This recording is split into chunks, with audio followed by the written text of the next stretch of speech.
Alright. Hello, greetings, and welcome everyone to this news update.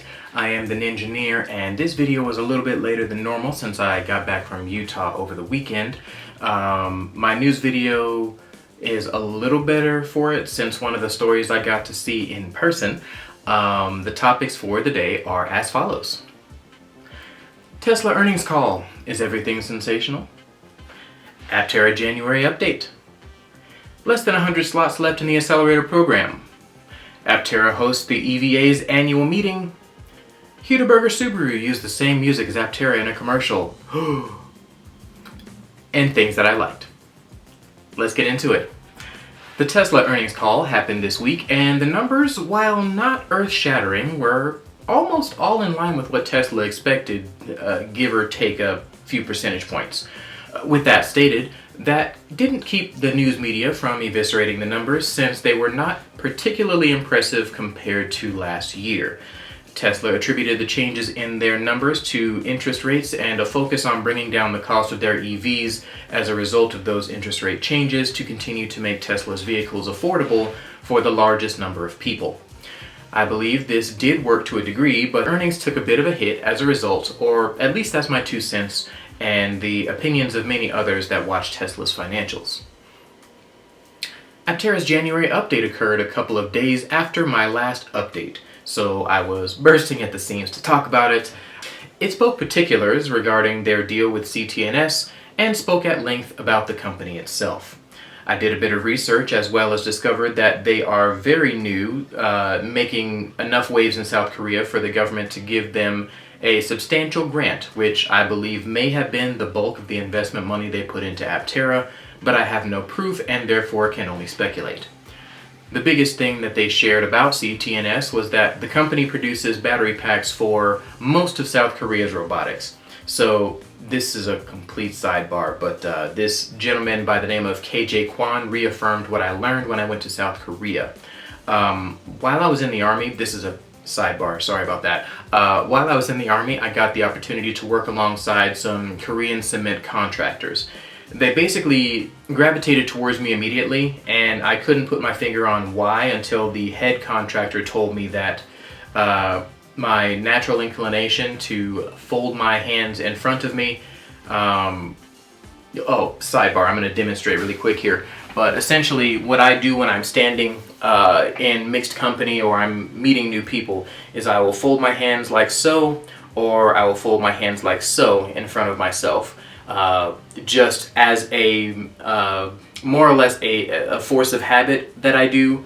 I don't really do that when I'm gesturing with my hands, as you can see, but generally speaking, I'll fold my hands in front of me, both to let people know that I am comfortable around them and that I am respectful of their time and presence. That gesture, in all of its forms, up here, down here, all of those things are considered extremely respectful in Korea. And it was so respectful that the workers gravitated towards me naturally because nobody else did it. And yeah, I saw that same vote of respect or gesture of respect given during the entire presentation from KJ Kwon and well, pretty much everybody that spoke from CTNS had their hands folded in front of them in some fashion, either high up or lower down on their body. And the reason for that, again, is the look of respect or deference even to the person that you're speaking to. It is especially done to superiors and things like that. Enough of that sidebar. That was the, I guess, the South Korea culture lesson for the day. Anyway, KJ Kwon also said that they are producing the safest and most efficient packs for the most efficient vehicle in the world. Chris Anthony clarified that this would be done with a joint venture company. He also stated that partnerships like this could decrease the cost of the Aptera, which I am assuming is from a development perspective, not necessarily a directly consumer pricing related thing. I mean, I guess it could be, but I'm guessing he was talking about development specifically. The full update has more little goodies and whatnot to find, so I'm not going to spoil everything. I will encourage you to check it out for yourself if you haven't already. There are less than 100 slots in the accelerator program, and I suspect that by the time this video has been out for maybe 24 hours, those slots will be less than 50. My prediction of late February for the accelerator program being over was very wrong.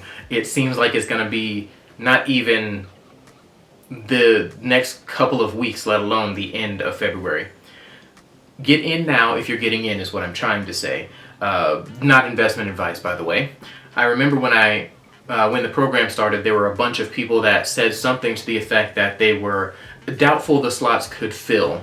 And I said then that not only would the slots fill, they would make more than the 20 million target they set for the $21 million target that they set for the program. My original guess was between $40 and $50 million, so that guess was off. It's probably going to be off by about 7 or 8 million at this point. Well, maybe 5 or 6 million at this point. But I was correct in that the slots will fill, and I was correct that they would raise more than their goal. That brings me to a question, and a resolution, I suppose.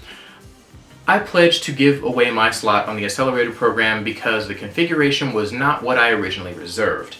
I did that because I was under the impression that I would just make a lot of content with my 1,000 mile range vehicle.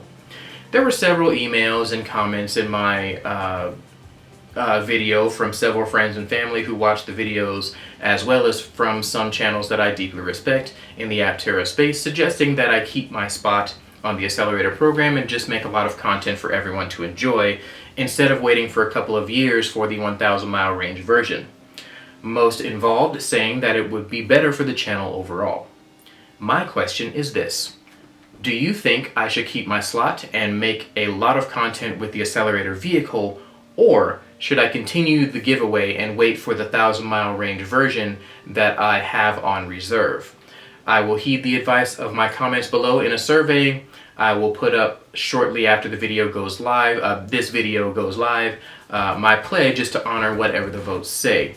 For those of you who have entered the contest, I am also thinking about if this survey goes the way it could go, and suggest that I should keep my slot. I am thinking of something to give you guys as a token of thanks for entering the contest.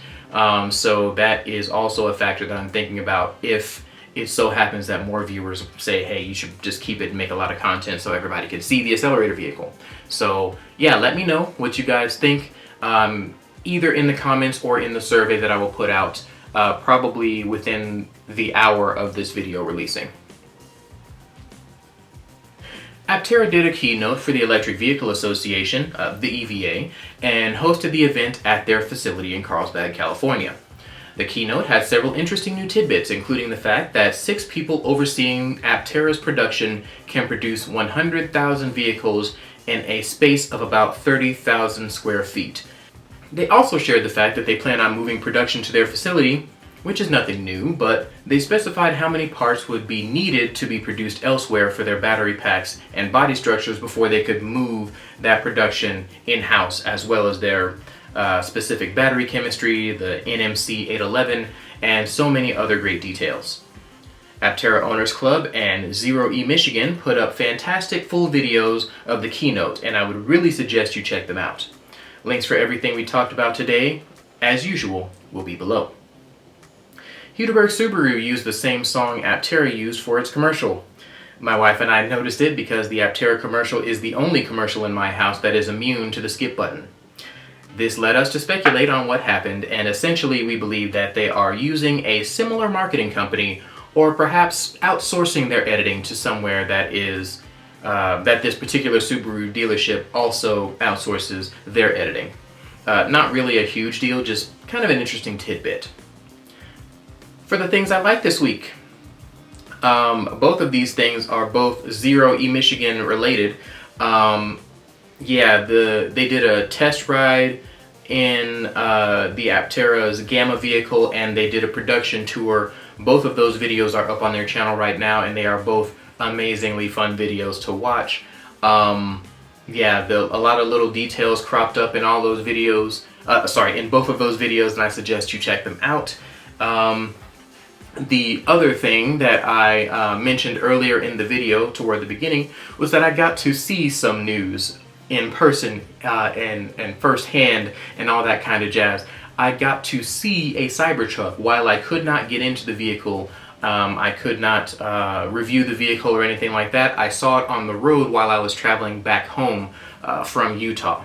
So that was pretty cool. My kids and my wife snapped some photos, and I'm going to go ahead and put those up in this general area in here, right in this spot. Yeah, anyway, that's where the photos will be. I thought it was a really cool experience to actually see one in real life, and yeah, man, I'm extremely confused, honestly, by the design, but I'm also intrigued by it because seeing it in real life, it really is, the pictures really don't do it justice. And so even though I just showed you guys pictures, I would suggest you guys checking it out in real life. It is kind of cool. Still not for me, mind you, but still pretty cool. Alright, that'll be it for this particular news update. Thank you guys for watching. I am once more the Ninjaneer. Please do the YouTube-y things, and please let me know what you think I should do about the Aptera giveaway. Also, I will take suggestions for little trinkets or something interesting that I can give to those people who entered. The entries were approximately 50. Even as I was recording the video just now, I was still thinking in the back of my head what I could do. And I have a 3D printer, so I could probably just print out little actual Aptera figures to send to those folks as a thank you for entering. Yeah, so we'll see how that goes, and we'll see what the survey says. Anyway, yes, thank you again for watching, and have a fantastic rest of your day. They also shared the fact that they plan on moving production to their facility, which is nothing new, but they specified how many parts would be needed to be produced by the other companies, the CTNSs and wow, that was a brain fart. Give me a second here. Let's see, we're just gonna go ahead and do that over again. They also shared the fact that they plan on moving production to their facility, which is nothing new, but they specified how many parts would be needed to be produced elsewhere for their battery packs and body structures before they would be producing them on their own, as well as their specific battery chemistry, the NMC, nickel metal, NMC, oh my goodness, we're doing that again, whoa.